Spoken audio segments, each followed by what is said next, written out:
Shalom Aleichem. Can you hear me? Great. Baruch Hashem. Okay, so we're moving on to a new Mishnah. We are in Perek Sheni, Mishnah Vav. And it is still Hillel speaking.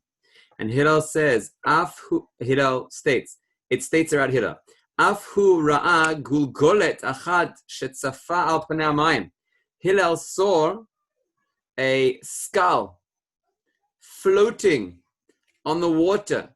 Amarla, Hillel said to the skull, bear with me, it's Aramaic now, Al da'ateft atfuch, it's only one word you need to know Aramaic for this whole sentence, that which you drowned others, they drowned, you were drowned, v'sof metifayich, and the eventual state of those who drowned you, yitufun, is that they will be drowned.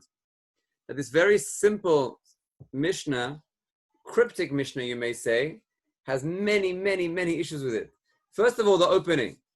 Afhu ra'ah, that's a very strange way to open. Imagine if you were opening a big scene, there's a movie being played, or there's a theater being played, and the first opening phrase is, also he, how do you start a phrase with also he? Afhu, it implies that it's continuing something. Afhu ra'ah, what's it continuing? What's it relating to that it's a continuation of? Afura. And that's question number one. Question number two is, Bichlal, why is it in this form? Where do we normally see in Pirkei Avos that they're telling little anecdotes and telling stories? Let it just be the normal format of Hillel says, he that drowns others, he is drowned. Let it be in a form of the normal way that Pirkei Avos normally goes. So question number one, what is the strange opening of Afhu? Even he. Question number two is, why is it told in such a strange story form? Question three, the details of the story are strange. It's a skull floating upon mayim, on water. It could just be that was the Maaseh Shahaya. It's an event that took place, but if so, why is that relevant to us? Why would they tell us those details? Unless there's something relevant to the fact that it's a skull floating on water. So those are technical questions, more in the wording of the Mishnah, but there's even bigger questions when you come to the hashkafa behind the Mishnah, meaning the philosophy behind it. So Hillel says, you drowned the others, and that's why you were drowned. How does he know that? What is everyone always, whoever is killed, they always deserve it because they were killed? That's not always the case. Let's give the first person who was ever killed as an example. This is what the Tosfos Yom Tov asks. Hevel was killed. He didn't do anything wrong. It could be in the world, there will be someone who is killed not because of he did something wrong and now it's coming back to him.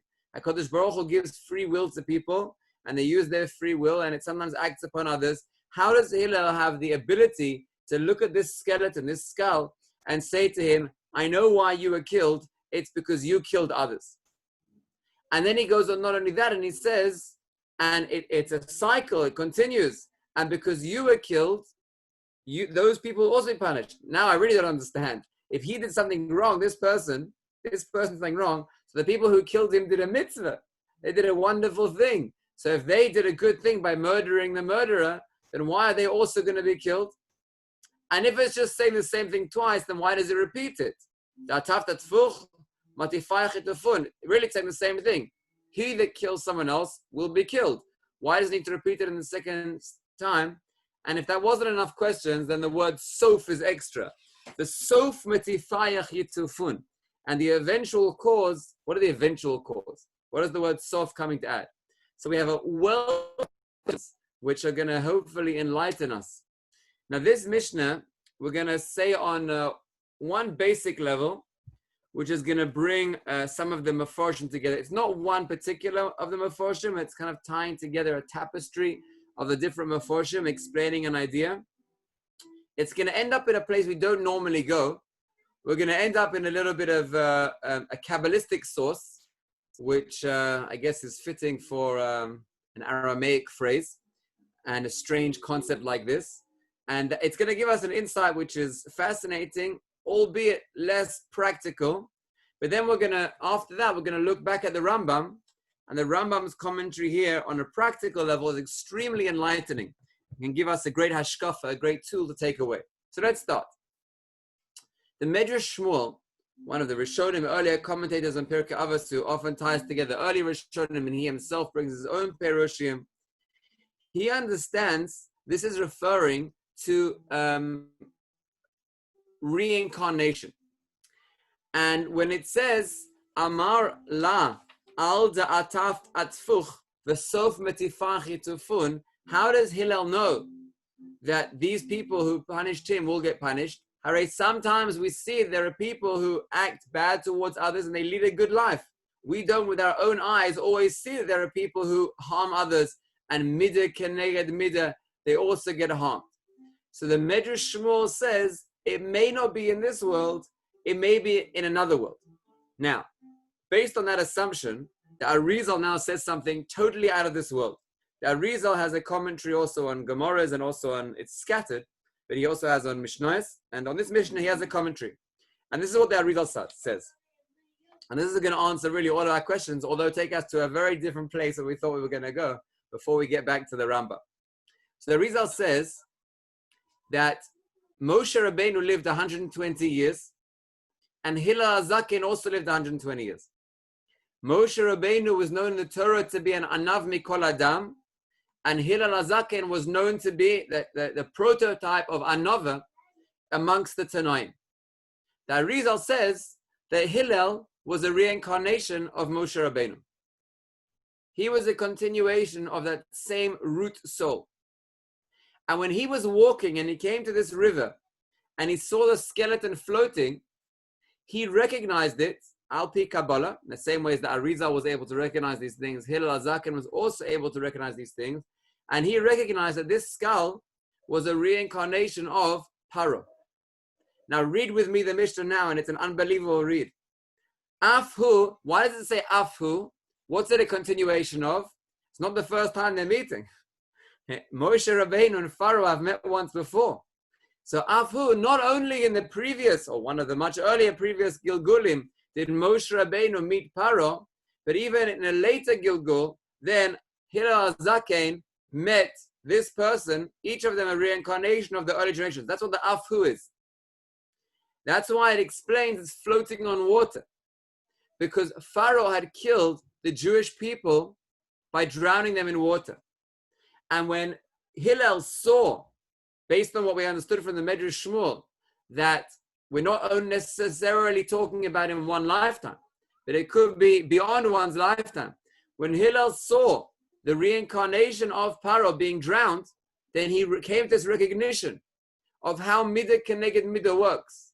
That a Kodesh Baruch Hu is extremely precise in his midah keneged midah, and if someone kills through drowning, then either them or them in a different lifetime, they will also be killed through drowning.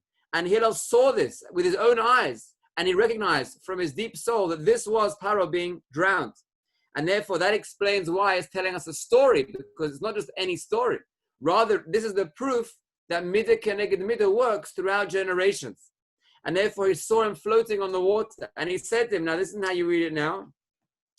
Al da'ataft atfuch Paro, since you caused the drowning of the Jewish nation, now midah keneged midah, you were drowned. Maybe not in your lifetime, maybe you lived out your lifetime well, but your root soul, your point of connection to HaKadosh Baruch Hu, comes around and also is drowned.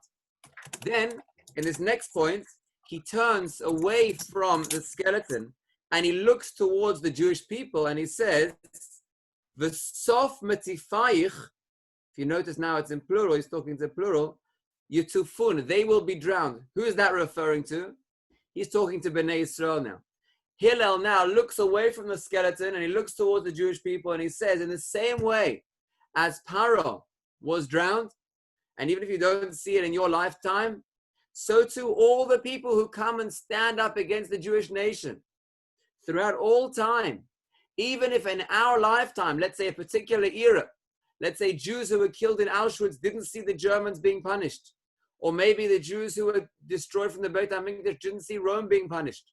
Each era that you live in, you may not see the retribution that HaKadosh Baruch Hu gives, midah keneged midah, but you know that HaKadosh Baruch Hu works in a just way. And HaKadosh Baruch Hu determines the world in a way of midah keneged midah. Even if you don't see it in your lifetime, he said to Bnei Israel, it will happen in the future. So that was totally unexpected. I wasn't expecting to see that. But that explains, that's the only parish that I saw that answers all the questions so in a wholesome way. That each question that we asked, it goes through one by one and explains it in that manner. But I want to go now back a stage and see what the Rishonim on the page say.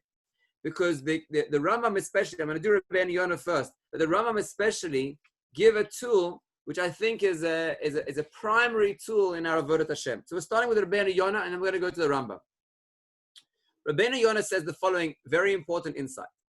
He's addressing the question of, that we asked earlier, if this person is evil and someone came and killed them, then why is the second one being killed? Like we're moving away from our Arizal now, we're going back to a regular pshat of Hillel looked at this skeleton, saw he was killed, said someone must have killed you, and whoever killed you will also be killed.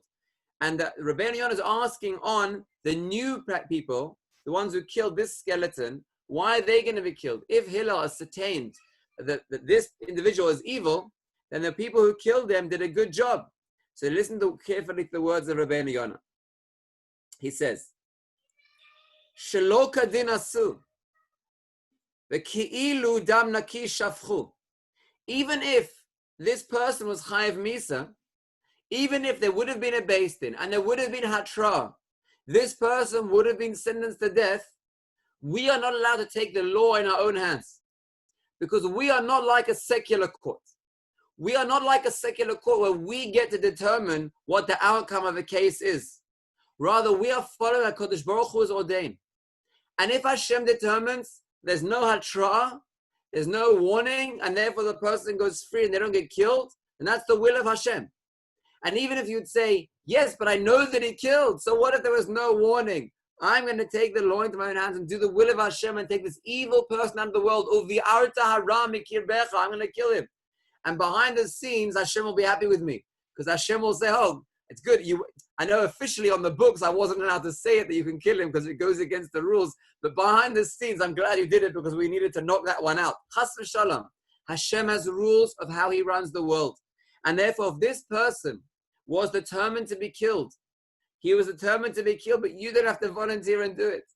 And the earliest concept we have of this in the Rishonim is by Paro. Let's go back to Paro for a moment. The Rishonim ask, why was Paro killed or punished if anyway HaKadosh Baruch Hu had determined that the Jewish people would go down to Egypt and they would be enslaved? Paro was just doing the will of Hashem. Hashem had determined they would be enslaved. Pharaoh was just doing the will of Hashem. And here you have to hear a very important thing. Hashem is big enough to run the world without you.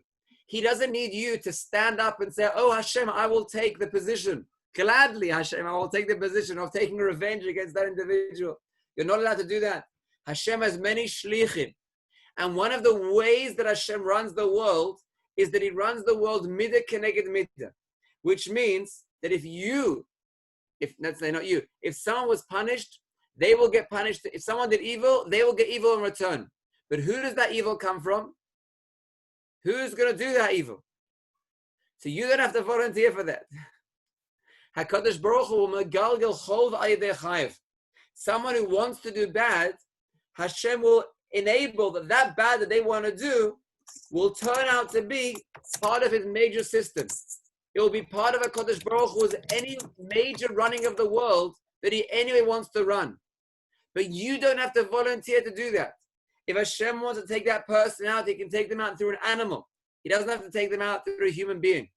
He can take them out through an earthquake, this week's parsha, next week for you. He doesn't have to take them out through a human being. If you volunteer to do that act, then it may be doing the will of Hashem, maybe. But it wasn't your place to stand up and do it. Leave that to Hashem. And this is an important concept because people sometimes feel justified in doing something which they think is fixing a wrong. And they say, this person who spoke Lashon Hara, magia lo, that someone will do such and such a bad thing to him. And in a sense, they're taking the law into their own hands. And when you ask them, but isn't that wrong as well? They say, if you would know what he did, you wouldn't say it was wrong. He deserves it. Excuse me, my friend. Hillel was teaching us a lesson. That's also wrong. Maybe they did wrong. You leave that to Hashem to work out. You don't have to take the law in your own hands. But once you take the law in your own hands, it may be the will of Hashem that result happens, but you will still get punished for taking that law into your own hands and doing that. And that's what Rabbeinu Yonah is explaining what Hillel was teaching. Hillel was teaching, even if this person was worthy of being killed, but nevertheless, the person who killed them will also get punished because they didn't have the right to take that law into their own hands. Let's hear the words of Rabbeinu Yonah clearly. Shelo kedin asu. The ki'ilu dam nakish. Why is it ki'ilu? Because really that person needed to be killed. So it's not dam nakish shafchu, but it's ki'ilu because you didn't have to do it. It's as if from your perspective, you killed someone innocent because it wasn't your place to go and stand up against that person. V'hu hadavar alehem. And this is the message that Hillel was coming to teach. Ki ein bedin laharog harotzeach. You don't have permission to go and kill a murderer. Ach beis din al pi Torah. Only the beis din have the right to do that within halachic boundaries. V'kol harogo. And if someone else comes and kills them, even if it was the rule they had to be killed, chayav mita. They are worthy of death. Because you don't have the right to kill them. Hashem didn't give it over to you.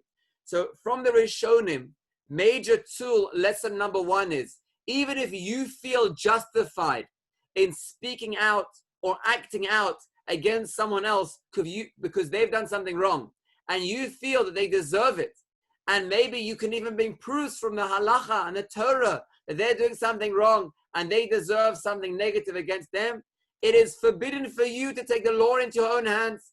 It is forbidden to you to speak against them and certainly not to act against them. And if you do, you're no better than them.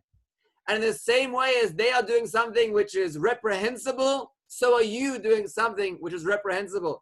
And if you say, but I'm justified, I'm doing the will of Hashem to rebuke them or to do something, the will against rebuking may be different, but I'm to punish them, this is what they deserve. So Rabbeinu Yonah is telling us that is Hillel's message in this Mishnah. That is the message of why he repeats it twice. Right? We asked the question, why does he say the same phrase twice? He says, people who drown will be drowned and people who drown will be drowned. No, it's not saying that. It's saying that people who drown will be drowned and the next round of people are no more justified. They will also be drowned. Even though the first person was innocent and therefore certainly the one who killed him should be punished, the second person is also punished because they weren't allowed to take that law into their own hands. So that's the message that comes out of Rabbeinu Yonah. Just pausing for a moment, just to go back to that first page of the Arizal, I just didn't mention, I just want to clarify that now. We asked the question, what is the word Vasof coming to teach you? The word Vasof, and now obviously it should be clear that we mentioned earlier that it may not be in this lifetime, it may be in a different lifetime. That's why the extra word, the Sof, is coming to tell you that you might not see it in your lifetime, but Vasof, maybe in a different lifetime, it may be expressed. That was just in brackets going back to the previous interpretation. Okay, now as a final point, I want to learn the Rambam together because this Rambam is gold. The words of this Rambam is a tool for life that will, if you understand this principle clearly, it's absolutely transformative. Absolutely. Listen to these words. He said, this is the Rambam. He starts off by teaching the principle of Midah Keneged Midah. Pu'ulot haraot yeshuvu berosh osehem. Someone who does a bad act, it will primarily, initially, come back to the one who did it. As the Pasuk says, Bor Kara, he dug a pit, and he fell in the pit that he dug. Say Chazal, the Midash Adam Moded, with the trait, with the measure, with the amount that you judge other people, Modedin Lo, that's how they judge you, in Shamayim, and in this world. V'zeh davar, says the Rambam, don't think that we're talking about Arizal, Gilgulim, future lifetimes here.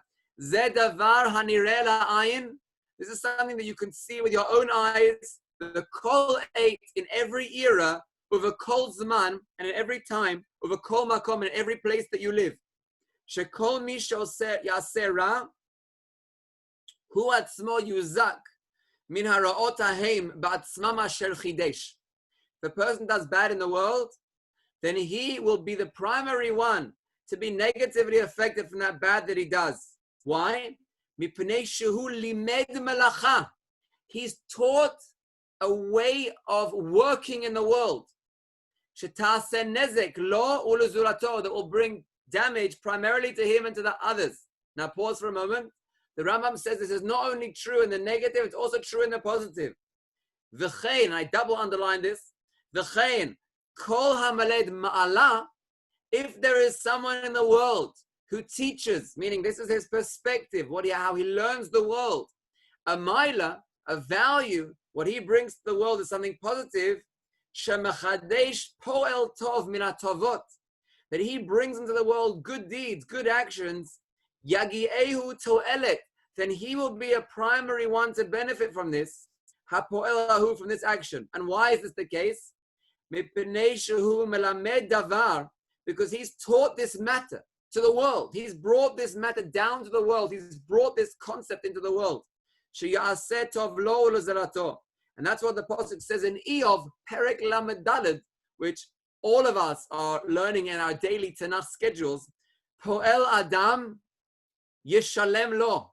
The actions of man will be repaid to him. Now, I cannot emphasize this point enough as a practical tool in Avodas Hashem.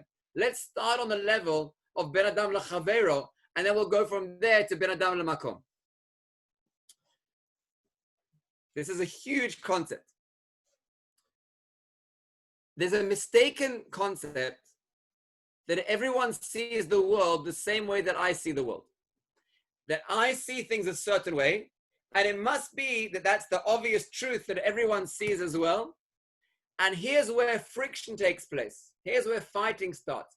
Because both of us are looking at the same situation, and I'm looking at it from my perspective, which I'm sure that you also see it in the same perspective, of course, and suddenly you're seeing it from this illogical, incomprehensible way of viewing a certain thing.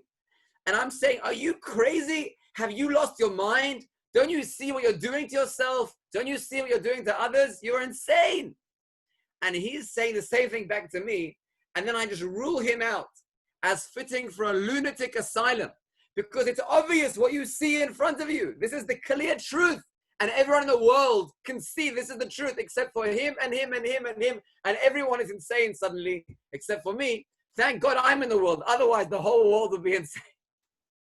Now, when you take a step back and you start thinking, but if he views differently, maybe for him that's true, and for him that's true, and him that's true, you start to learn that everyone views the world from a different perspective.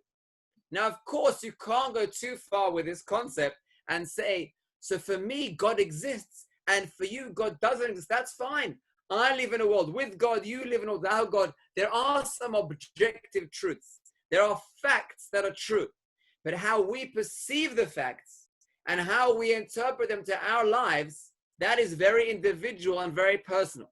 So Hashem gave the Torah on Mount Sinai to the Jewish people, objective truth. How each person learns Torah, what aspect of Torah they focus on, what their derech halimud is, many opinions, many approaches, and everyone can have a different take, as they say, a piece of the pie. I mean, they all have different elements and aspects of how they view Torah. Now, let's say I have a cynical viewpoint of the world, and whenever I talk to my friends, I express that cynical viewpoint. Now, what's going to happen now?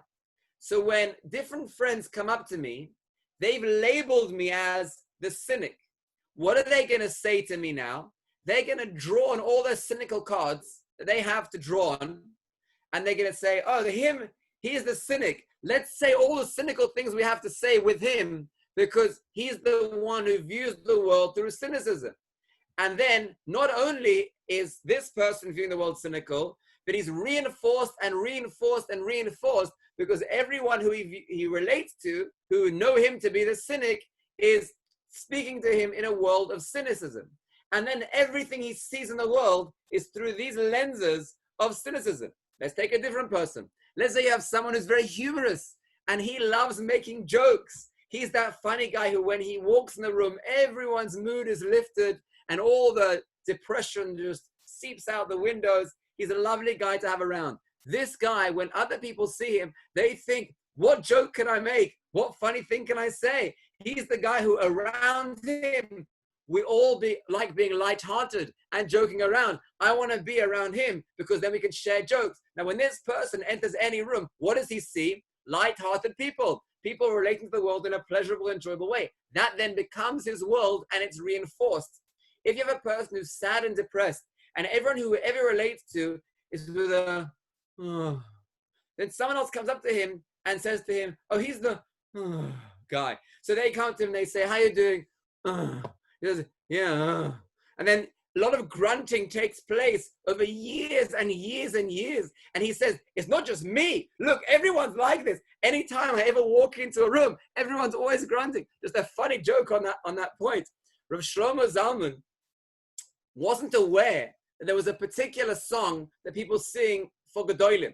And whenever he would walk in a room, then suddenly the room would break out in Yomi Maryam Melech. And he said to someone innocently, with Tamimus, he said, that song's been in fashion for a while. Like, haven't they learned any other songs that people could sing around until now? Shlomo Zalman, he was an anav mikol adam. There's no way he would realize, oh, they're singing it dafka for me. So in his perspective, that's the song that's always being sung. Because whenever he walks in a room, that's the song. So are we clear on the message now? If you're a person who made your perspective of the world joy, that's what you'll see in every place. It will be reinforced by everyone you meet because you've now got the label of the joysome one. A personal story about myself is that for many, many, many years, I gave Bayat Cham, and we would always start the Bayat, it's not in your ear, unfortunately, but I would start the Bayat Cham, always start it with Hashkocha Pratis stories. That was the first thing we would do.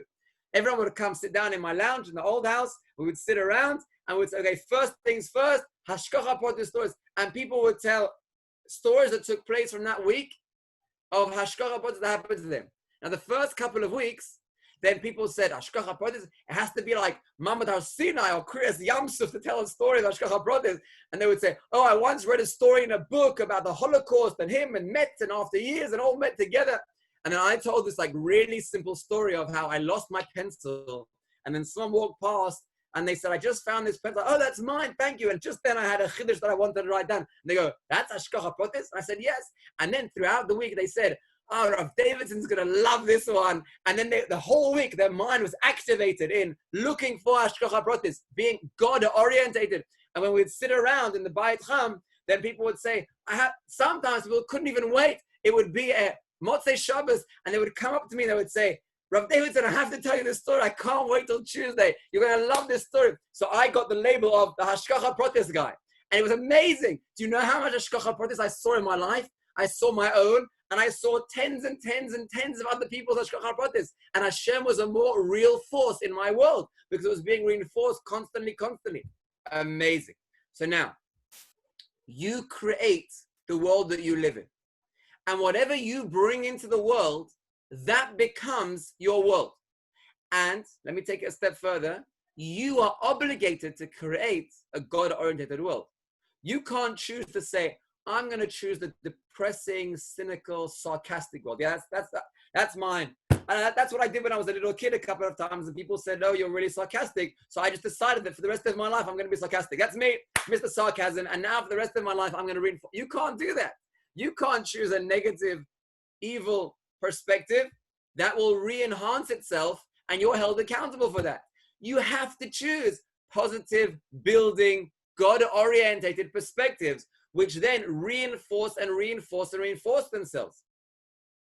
That's true in an obvious way that we just described between you and other people. But now let's take it a step deeper. It's also true between you and HaKadosh Baruch Hu. HaKadosh Baruch Hu relates to you the way you relate to him. And you are obligated for the relationship you have with Hashem.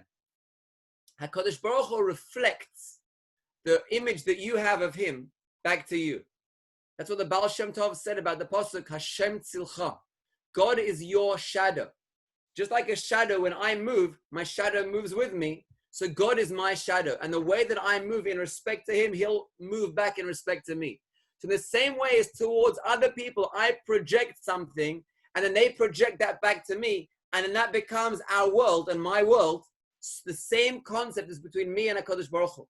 If I view HaKadosh Baruch Hu as loving, caring, kind, like the Torah, it says that he is, Kel Rachum V'Chanun, Ki ahavti etchem, amar Hashem Elokechem. If you view the world, if you view Hashem in that way, then that's the way that Hashem will then relate back to you. And you create the relationship you have with Hashem. Now, you're obligated for the relationship you have with Hashem. You have the opportunity, the tools to create it, and you have the obligation to create it. So that's what the Rambam is teaching us from this Mishnah. The Rambam is saying, in the way that you relate, others relate back to you. And those others are both other people, like we just explained. The way you relate to others, they will relate back to you. It's also true for the way HaKadosh Baruch Hu will relate back to you. And you're held accountable for that. And this is true in every year and every time. It's obvious to us, the way we described it now, it's clear that's the way it works. You yourself are the first one to be harmed by the negative way, as we just described. If you make a depressing mindset, it will be reinforced and reinforced. Not only will you harm others by making them feel down when they interact with you, but you also will be harmed again and again, because it will be reinforcing that negative viewpoint that you have, which is being reinforced again and again within you. But then the Rambam flips it. Don't give up hope. You're not determined, and this connects us to our last Mishnah. You're not determined. You have responsibility for your future. You have free choice. And therefore the Rambam says the flip side, if you choose a positive thing, and you teach the world a positive perspective, and that's the way that you view the world, then not only will everyone else gain from your positive demeanor and the hashgacha pratis mindset that you have in the world, but you'll be the primary one to gain. Let's just make that very clear. If I view the world in a positive way, and I tell other people compliments and praises, then not only will they obviously gain from hearing that positivity, but I will also gain because my entire world will be a world of positivity that I will relate to everyone. I'll be the first one to gain living in that world. But also between the relationship between me and Hashem. If I recognize more hashgacha pratis in the world, then HaKadosh Baruch Hu will send more hashgacha pratis my way. He'll say, that guy, he recognizes that it's from me. He notices that I'm giving him hashgacha pratis. Let me re-enhance that and reinforce that. Just like other people re-enhance and reinforce the way you view them, so to HaKadosh Baruch Hu re-enhances and reinforces. This Rambam blows your mind. It gives you responsibility for your perspective of other people and your responsibility of your relationship with Hashem. So let's summarize the 3 points that we made today. Point number 1 is that we asked many questions on the Mishnah and we used the Medrash Shmuel and then the Arizal to answer it in a way of, even if you don't see the midah keneged the midah in this lifetime, then believe Hillel, who with prophetic powers was able to identify it, the midah keneged the midah will take place beyond your lifetime. Point number 2 was Rabbeinu Yonah. Rabbeinu Yonah said that even if you know that someone deserves punishment, it is forbidden for you and you are no better than them if you take that law into your own hands. Don't say it's justified. Don't say he deserves it and then act badly towards another person. HaKadosh Baruch Hu will relate to him the same way you relate to you, the same way you relate to him.